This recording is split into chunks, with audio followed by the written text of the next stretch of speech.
Greetings, Academy football fans. Do we ever have a treat for you? 2021 marks the 50th anniversary of the Commander-in-Chief's Trophy, and it's time to celebrate.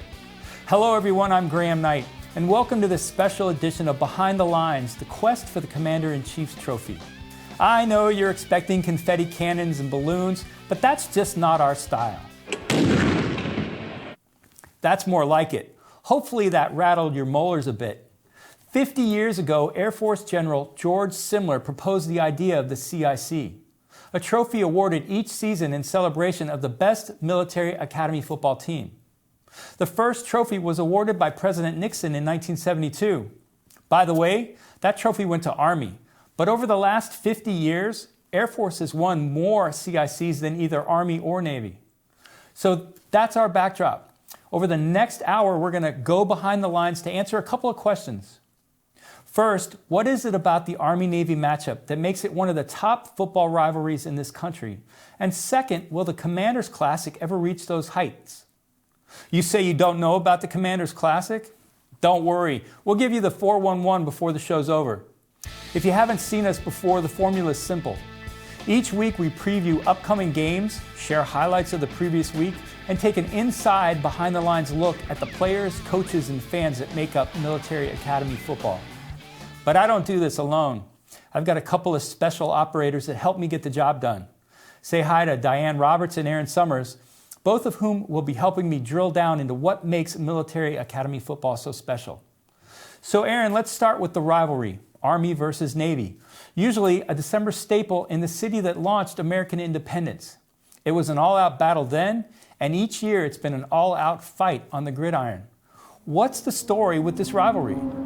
Graham, an all-out battle is right. When it comes to the Army-Navy rivalry, there isn't a lot of love between these two teams. It's a contrast between this beautiful city of brotherly love and the battles that have taken place on the gridiron here.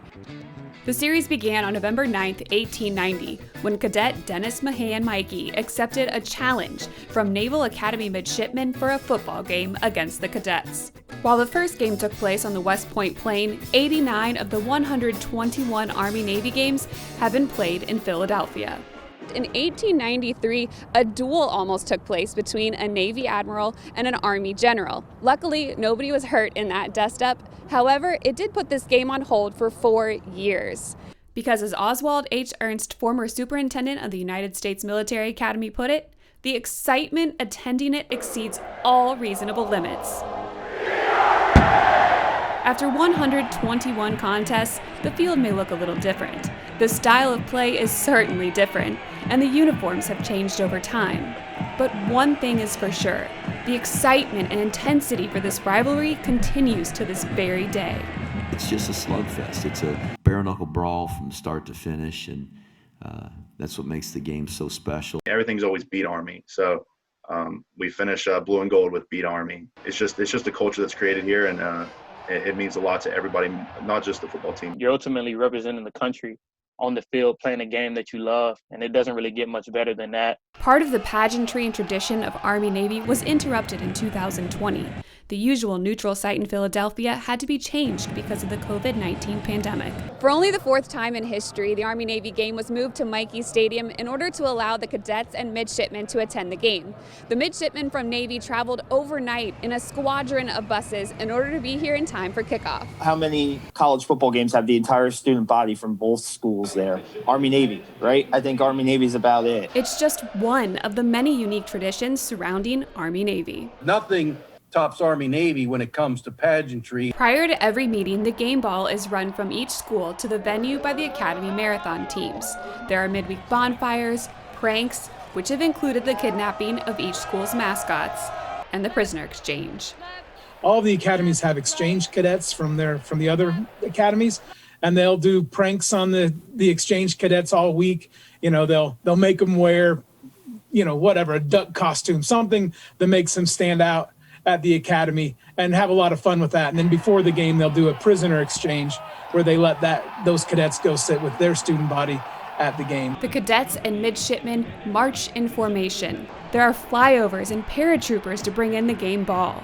Then it's time for the President of the United States, the Commander-in-Chief, to join the captains for the coin toss. Army-Navy, and what makes it special, that's one of the only college football games the President of the United States attends on a regular basis. United in the defense of their country, the midshipmen and cadets stand apart in only one place, as the ultimate brotherhood becomes the ultimate rivalry. In 2020, the Army defense pitched their first shutout since 1969. A 12-point fourth quarter carried them to a 15-0 win over Navy, the first win at Mikey Stadium in the storied rivalry matchup. The fog rolled in, and it just almost seemed appropriate for the battle that was taking place out there, and we were able to defend the sacred turf that so many great players and teams have played on. West Point's alma mater carries through the stadium as the winning team's alma mater is always played last. The goal in these rivalry games is always to sing second. It gave me chills just to see how happy the seniors were, just to see the emotion from the coaches. And what's amazing about this game is the significance of this game is deeper than football. So seeing like all the officers and colonels and generals congratulating you, that means a lot. The drive, dedication, and sacrifice of generations is what makes this annual experience so special. You show me another game where everybody playing is willing to die for everybody watching, and I'll tell you that we have company. And because that is the story of that game. There are men who know once that clock runs down, I'm going to be shoulder to shoulder with this person right across from me. The rivalry is different because it touches all of America. It's not regional. It hits all 50 states. Everybody knows somebody that served in the Navy, Marine Corps, the Army. And so that's why it embraces all of us. The game has come to embody the spirit of the inter-service rivalry of the United States Armed Forces. You know, I know every college has its things, but with these, it's so special because they've all obviously made a commitment to serve beyond their college years. But, you know, they're all kind of in it together, even when they're on the other side. The midshipmen lead the series 61-53 with 7 ties. However, in 1955, this storied rivalry suddenly had a little brother, a third wheel, in the Air Force Falcons. With more on that, here's Diane Roberts.